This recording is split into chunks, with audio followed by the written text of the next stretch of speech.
Jérôme est un jeune papa. Il a appris, comme tous ses concitoyens, que les écoles seraient désormais fermées en raison de la crise sanitaire que traverse notre pays.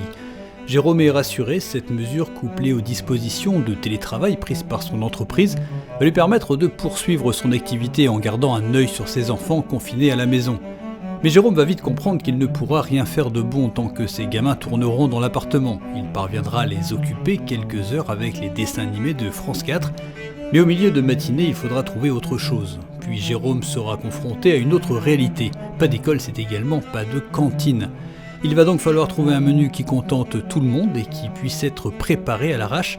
Ce sera encore du poisson pané. Mais pour combien de temps ? Il faudra bien un jour manger ces choux de Bruxelles qui traînent dans le congélo.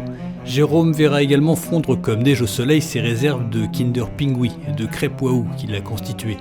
Il ne se souvenait pas que ça bouffait autant un enfant. La journée va passer à la vitesse de la lumière. Jérôme aura répondu à un email en tout et pour tout. Il ne pourra pas prendre d'appel non plus puisqu'il a laissé son téléphone à son fils qui a installé Talking Tom dessus.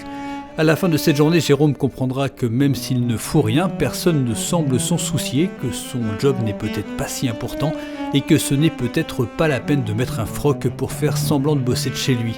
Dès demain, Jérôme se fera un petit programme Netflix et ira jouer au foot avec ses enfants en bas de l'immeuble et tout se passera bien.